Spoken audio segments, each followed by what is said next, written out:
Amen. Praise the Lord, brothers and sisters. We are now in day 6 of our Holy Word for Morning Revival. Let's read the Bible verses. Exodus 33:14, and he said, "My presence shall go with you, and I will give you rest."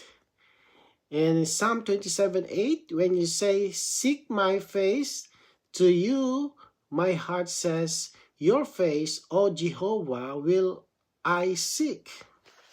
So Exodus, right? So Exodus, here the explanation of this Exodus that I enjoy is the Lord's promise here is not mainly something outward, but His presence. When He is with us, we have everything, right?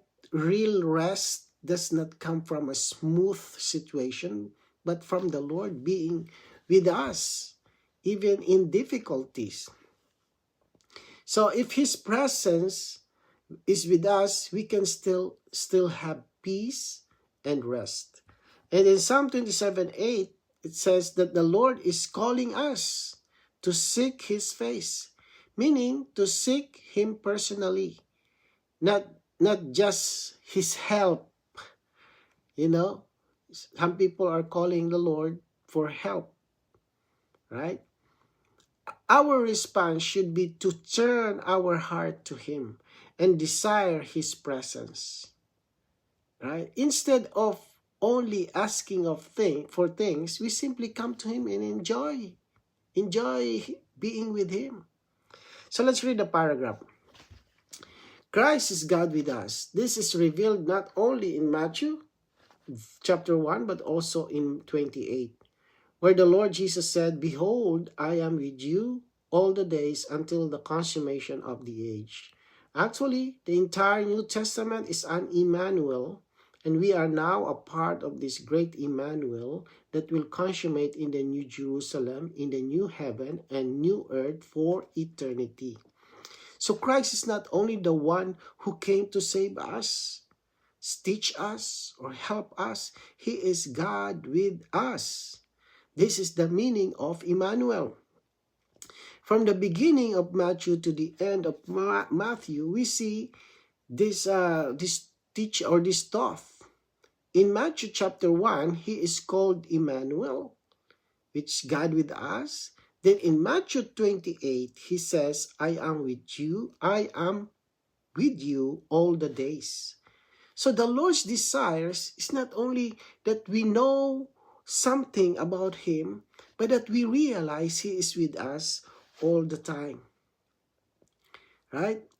Many times we feel alone, right? We may feel alone, many feel weak, right? We are uncertain. But the truth is the Lord has not left us. He is still with us all the days, not only on good days, not only when we feel strong, not only when we think we are spiritual. He is with us all the days. This means in ordinary days, right? In busy days, tired days, in even traveling days, the Lord remains Emmanuel. Then this portion says that actually the entire New Testament is an Emmanuel. That means the whole New Testament reveals a God who wants to be with man and even joined to man. And now we are part of this great Emmanuel. This is wonderful. We are not just believers trying to follow God from far away. We are people joined to the Lord. People in whom God is present, people who can live with Him and by Him. In the end, this great Emmanuel will consummate in the New Jerusalem. So from today all the way into eternity, God's intention is the same, to be with man and for man to live in His presence.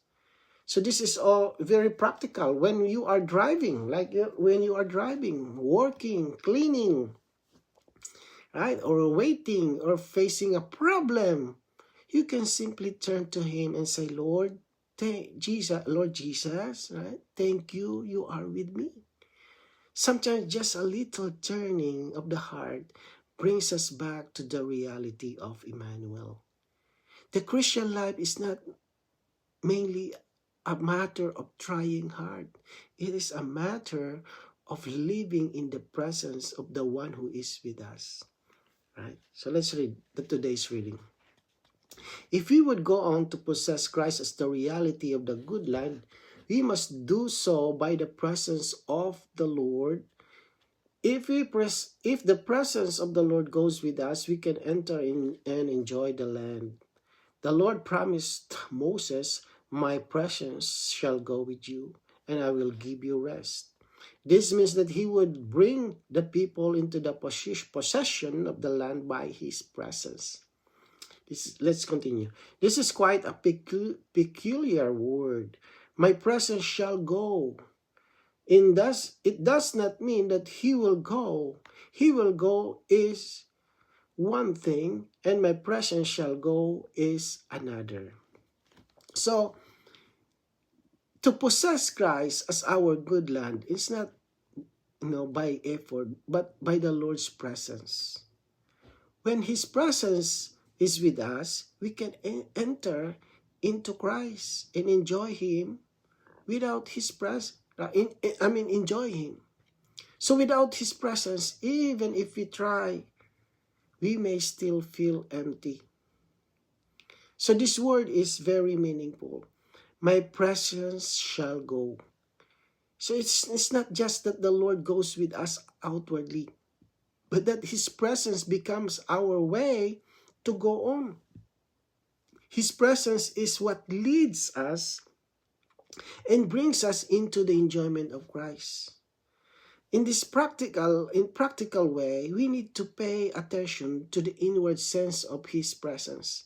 When we have peace and the Lord, right, feels near, we can go on. But when that sense is not there, we need to turn back to him. So in this way, his presence becomes our guide and our rest. Let's continue. Many times in past years while I was serving the Lord, I have realized his help. The Lord is bound to help me. He must help me for his own sake. But I can tell you that many times I did not have the presence of the Lord simply because he was not happy with me.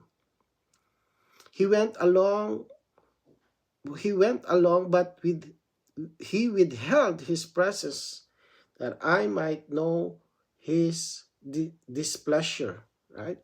So, right, praise the Lord. Let's continue. Never think that as long as the Lord helps you, it is sufficient.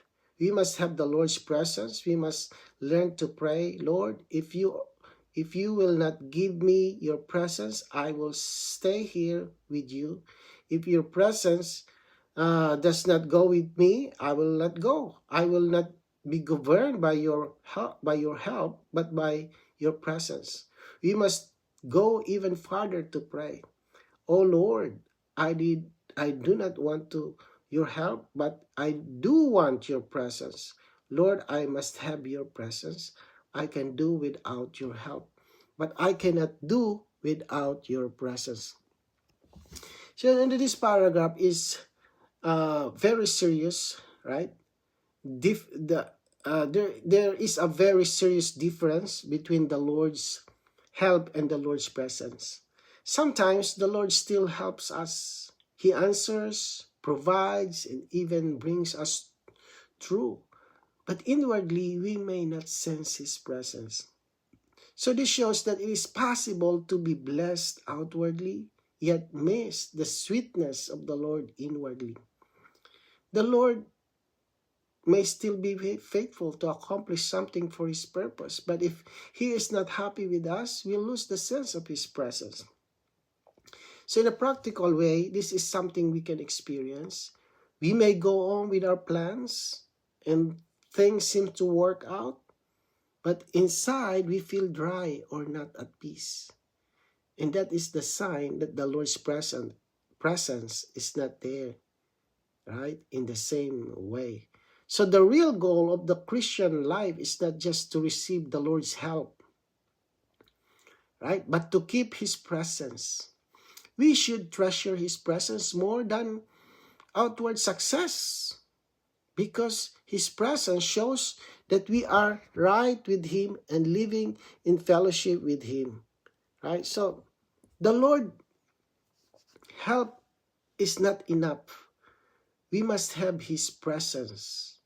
We should learn to tell the Lord, if your presence is not with me, I will not go. This shows that we value His presence more than outward success or help. So we learn to pause and check if we have His presence before going on. With His presence, we are at rest. Without it, even help will not truly satisfy us. Right? Let's continue. Although it may be with tears in our eyes, we must say day by day, Lord, nothing but your smiling presence will satisfy me. I do not want anything but the smile of your glorious face. As long as I have this, I care not whether the heavens comes down or the earth falls apart.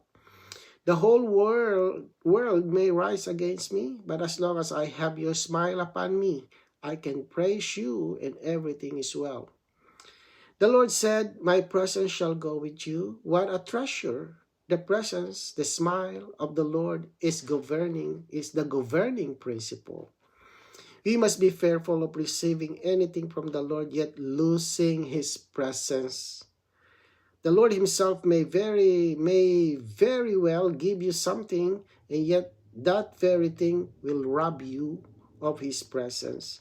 He will help you, He will bless you, and yet the very help and blessing can keep you away from His presence. We must learn to be kept, to be ruled, to be governed, to be guided simply by the presence of the Lord. We must tell the Lord that we do not want anything but His direct presence. We do not want His presence second-hand. Many times, be assured, you have the second-hand presence of the Lord. It is not first-hand. It is not direct. Try to be governed by the direct, first-hand presence of the Lord. So we must come to the point where nothing satisfies us except the Lord's smiling presence. And it means not only that the Lord is with us, but that we sense He is pleased with us and we are living in His fellowship.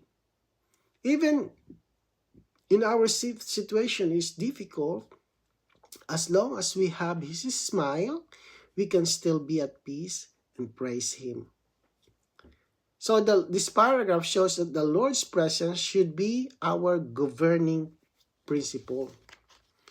We should not be guided mainly by outward success, results, or even blessings, but by whether we have the Lord's presence. So if His presence is there, we can go on. If not, we should pause and turn back to Him. So it also warns us that even the Lord's help or blessing can sometimes keep us away from His presence if we are not careful.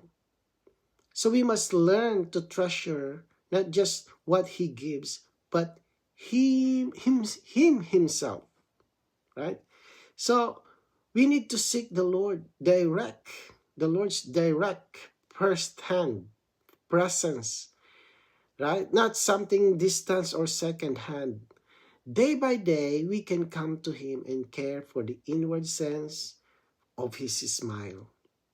This keeps us living closely with Him and safely under His leading. So let's continue. Let's read. This is not only a requirement and a qualification, but also a power for you to go on to possess the land.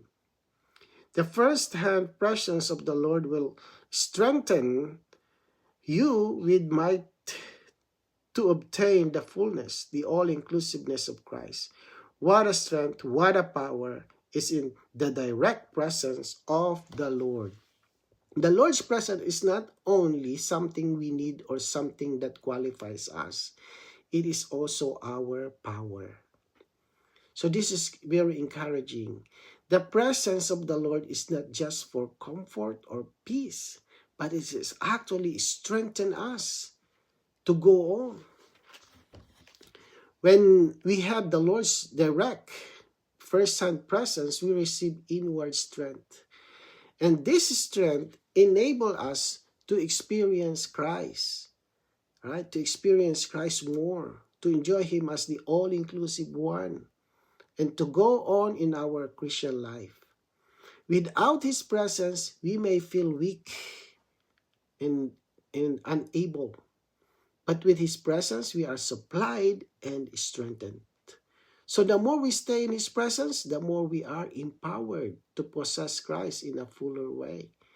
His presence becomes our strength, our ability in our way to gain more of Christ.